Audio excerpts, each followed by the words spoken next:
नमस्कार बच्चों, उम्मीद है आप सभी बहुत अच्छे से होंगे। बच्चों, आज का जो वीडियो है वो है क्लास 10th के बच्चों के लिए, जो बच्चे सीबीएसई बोर्ड में हैं उनके लिए और जिन्होंने हिंदी कोर्स बी का सिलेक्शन किया है उनके लिए। बच्चों, ये कविता जो है वो चैप्टर नंबर 1 है, साखी कविता है और इसके कवि है कबीर। तो बच्चों, अभी बोलेंगे कि आप मैडम इतना लेट से क्यों डाल रही हैं ये वीडियो। तो बच्चों, ये रिवीजन के लिए डाल रही हूँ। बोर्ड का एग्जाम बहुत नज़दीक आ चुका है, तो आप सबको रिवीजन करना चाहिए, इसलिए ये वीडियो मैं आज इतनी लेट से डाल रही हूँ। और सबसे पहला पार्ट में हम लोग इस वीडियो के सबसे फर्स्ट पार्ट में हम पढ़ेंगे भक्ति काल का परिचय। कबीरदास जी भक्ति काल से ही रिलेटेड है, तो पहले एक बार लोग केवल भक्ति काल का परिचय पढ़ेंगे। उसके बाद कबीर की जीवन का परिचय पढ़ेंगे और थर्ड पार्ट में कबीर की साखियों का वर्णन। और साखियों का वर्णन इस तरीके से पढ़ेंगे कि सारे क्वेश्चन के आंसर्स भी इसी के अंदर आपको मिल जाएंगे। तो चलिए बच्चों, सबसे पहले पार्ट भक्ति काल का परिचय से स्टार्ट करते हैं। तो बच्चों, भक्ति काल को 2 भागों में बांटा गया है। कौन कौन से भाग? सगुण भक्ति शाखा और निर्गुण भक्ति शाखा। तो निर्गुण भक्ति जहां पर हम ईश्वर को निराकार रूप में मानकर पूजा करते हैं। निराकार मतलब जहां पे मूर्ति पूजा की व्यवस्था नहीं है, जहां पर ईश्वर के निराकार मतलब हर जगह ईश्वर व्याप्त है, किसी मूर्ति के लिए किसी मूर्ति में स्थापित है, मंदिर में है, ऐसा मान्यता नहीं है इसमें। तो ईश्वर का निराकार रूप मानकर कुछ कवियों ने रचना की, तो वो सब किसके अंदर आ गए? निर्गुण भक्ति शाखा के अंदर। दूसरा हो गया सगुण भक्ति शाखा। तो सगुण भक्ति शाखा जहां पे ईश्वर को साकार रूप में माना गया है। तो ईश्वर को साकार रूप में माना गया है, अर्थात इसमें जैसे राम जी को कोई पूछता है, कोई कृष्ण भगवान को पूछता है, तो उसके आधार पर कवि उनकी रचनाएं किए। तो उसके आधार पर भक्ति काल के सगुण भक्ति शाखा को 2 भागों में वापिस बांटा गया है। एक होता है राम भक्ति शाखा और एक होता है कृष्ण भक्ति शाखा।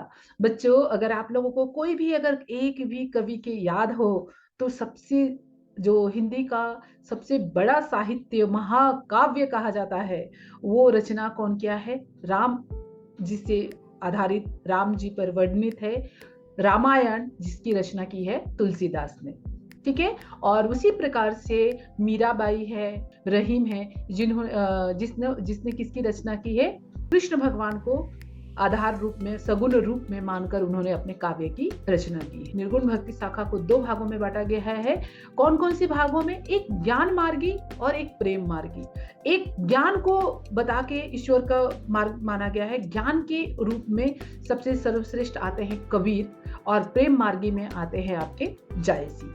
तो चलिए बच्चों, अब आपको समझ में आ गया होगा कि कबीर भक्ति काल के अंदर निर्गुण भक्ति शाखा के अंदर ज्ञान मार्ग पर चलने वाले कवि में से है कौन?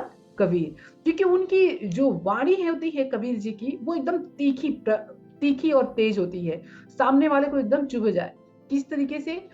कंकड़ पत्थर जोड़ के मस्जिद लियो बनाए, ता चढ़ मुल्ला बाग दे, क्या बहरा हुआ खुदाए। मतलब वो ईश्वर को नहीं मानते थे, मूर्ति रूप में नहीं मानते थे, लेकिन उनकी जो रचनाएं थी वो भी बहुत ही तीखी और प्रहर थी। तो अब सेकंड पार्ट में हम लोग पढ़ेंगे कबीरदास के जीवन परिचय। जैसा बच्चों आप लोगों को बताया मैंने कि कबीरदास जी की जो वाणी थी बहुत ही तीखी और प्रखर थी। वो कभी भी डरते नहीं थे, डंके की चोट पर ही वो कोई भी चीजों की व्याख्या, समाज सुधार में उनका सबसे ऊंचा स्थान था।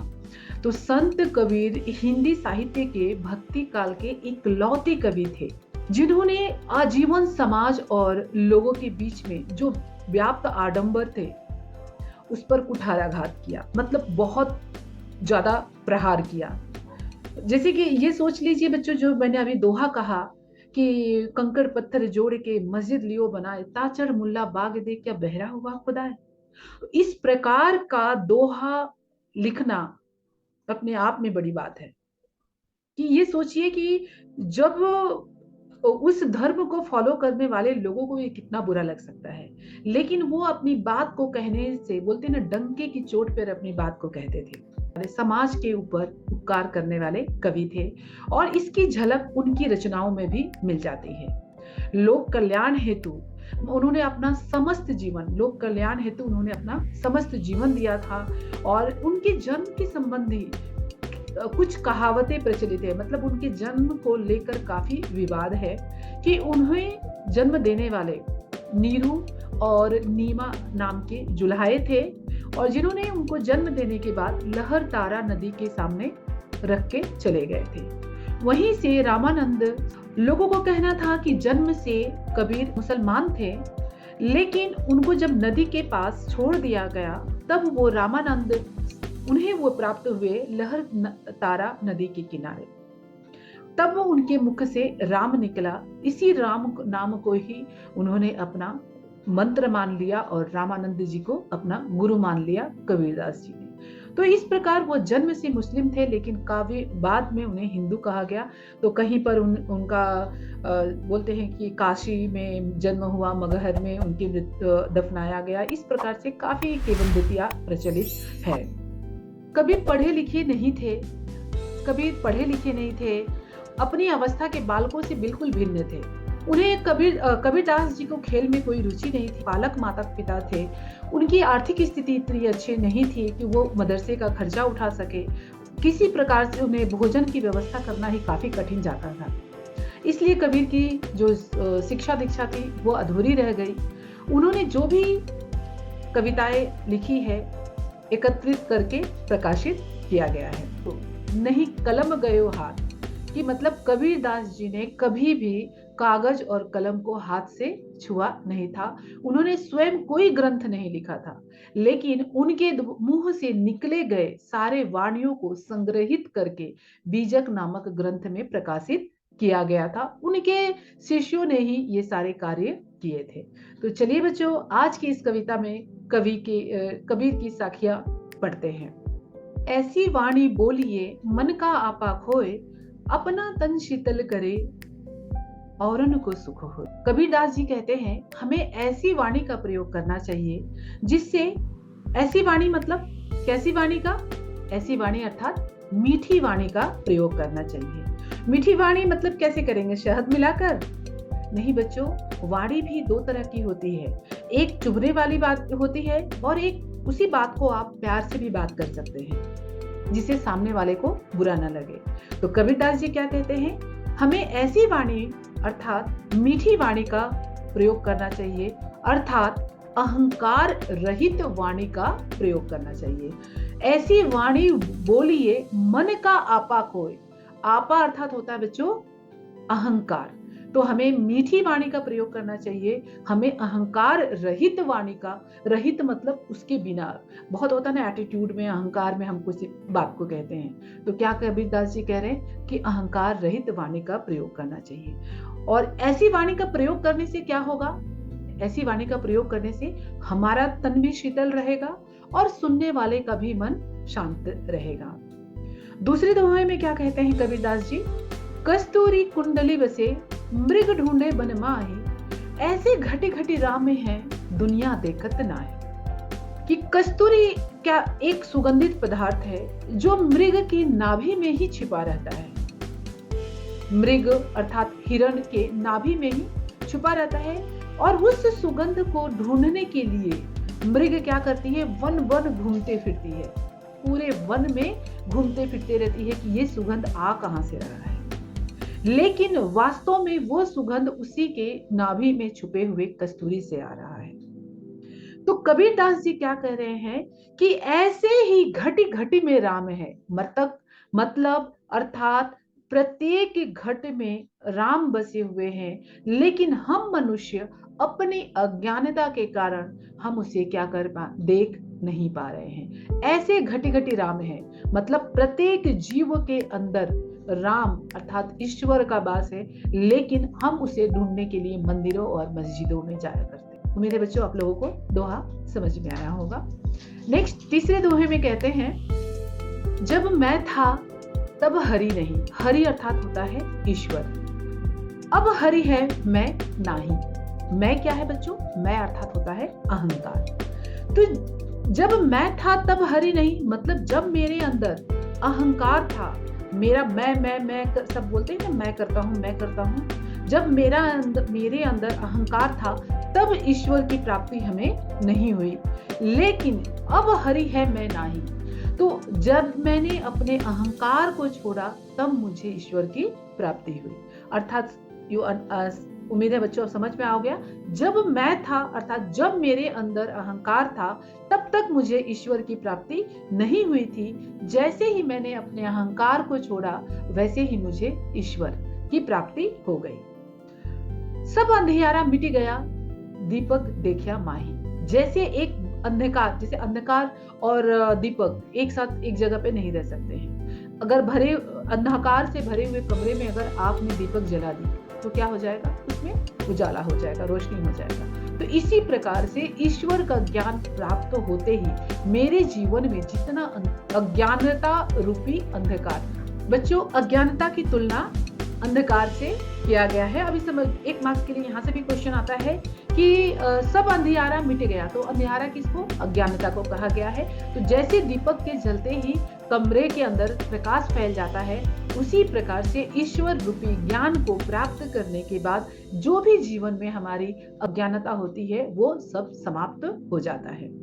नेक्स्ट दोहे में क्या कहते हैं, सुखिया सब संसार है, खाए और सोए, दुखिया दास कबीर है, जागे और रोए। तो कबीर दास जी क्या कह रहे हैं कि संसार के लोग खाने को और सोने को इसी में ही अपना सुख समझते हैं। अच्छा खाने को मिल जाए और सोने के लिए नींद अच्छी मिल जाए, बस इसी को ही अपना सब कुछ समझते हैं। लेकिन कबीर दास जी क्या कह रहे हैं कि जिसको ज्ञान हो गया, वास्तविक रूप में जिसको ज्ञान हो गया है, वो उसके लिए ये सुख नहीं है, ये भौतिक वस्तुओं में उनका सुख नहीं है। तो कबीर दास जी को ये इस बात का ज्ञान हो चुका था कि मेरा जीवन खत्म हो रहा है, कम होते जा रहा है और हमें अभी तक ईश्वर की प्राप्ति नहीं हुई है।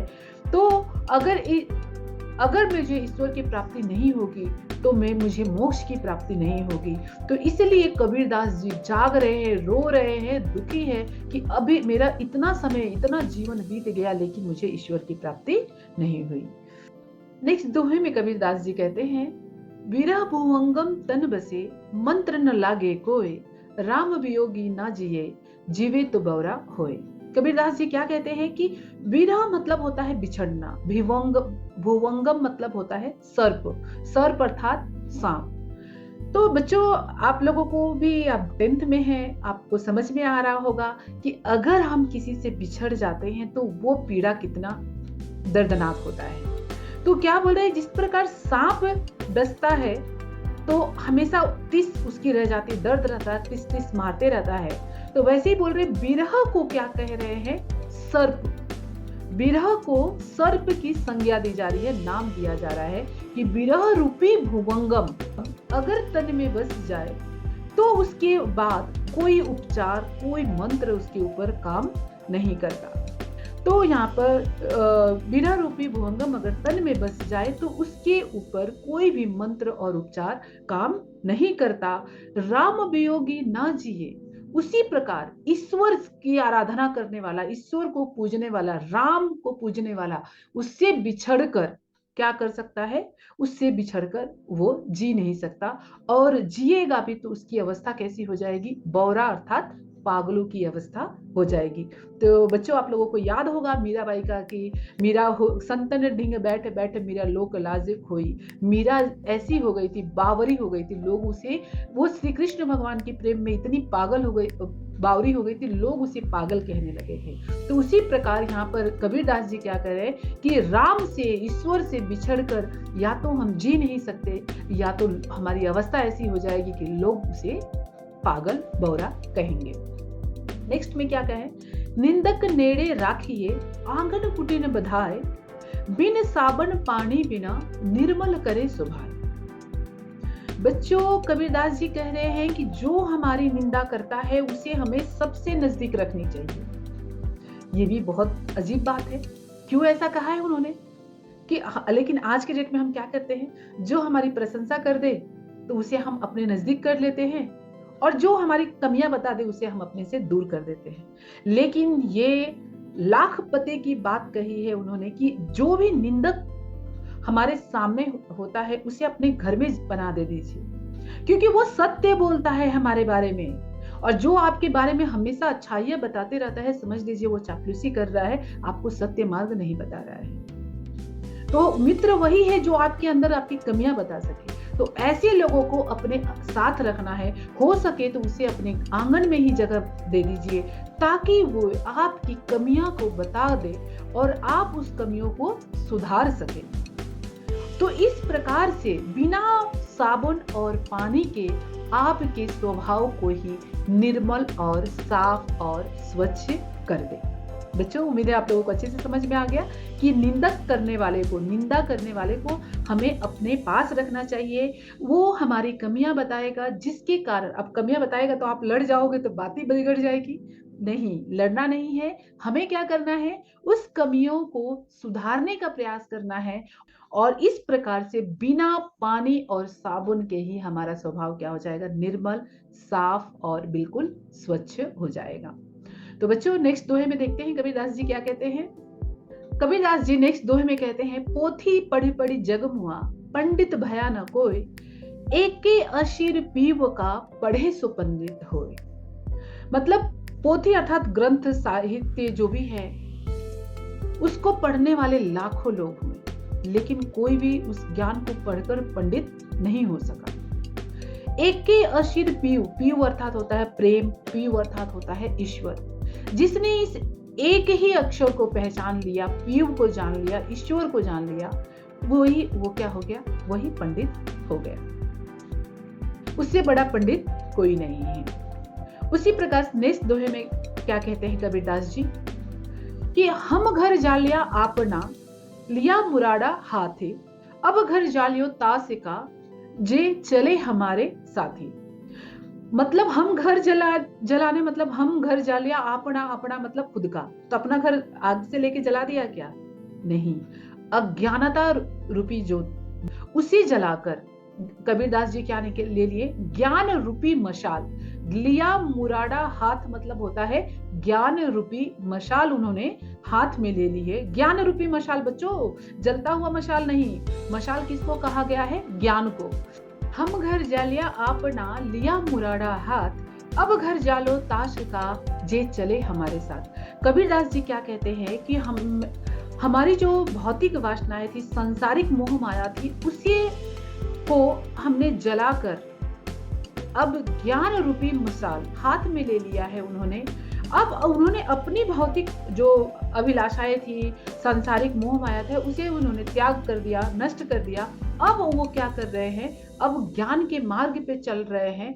और अब उनके साथ जो लोग चलना चाहते हैं, अभी उनकी जो वासनाएं हैं, उनकी जो सांसारिक मोह माया है, उसको त्याग करके उसे भी अपने साथ उस ज्ञान के पथ पर ले जाने के लिए क्या कर रहे हैं, उनके भी वासनाओं को जलाने की कोशिश कर रहे हैं। अब घर जालियो ताश का, ताश मतलब होता है दूसरों का, तो अभी दूसरों का घर नहीं जला रहे, दूसरों की जो सांसारिक मोह में फंसे हुए लोग हैं, उनके उस मोह को जला रहे हैं। किससे जला रहे हैं, ज्ञान रूपी मशाल से जला रहे हैं। और बच्चों, डिस्क्रिप्शन में ही मेरा चैनल का, टेलीग्राम चैनल का लिंक दिया हुआ है। फ्री ऑफ कॉस्ट है, बोर्ड का एग्जाम बहुत ही नजदीक आ रहा है। अगर आपको कोई भी डाउट है, फ्री आप वहाँ पे पोस्ट कर सकते हैं। 24 आवर्स के अंदर मैं उस डाउट को सॉल्व करने की पूरी कोशिश करूंगी। उम्मीद है बच्चों वीडियो आपको अच्छा लगा होगा। वीडियो अच्छा लगे तो लाइक कीजिए, शेयर कीजिए और सब्सक्राइब कीजिए। थैंक यू बच्चों।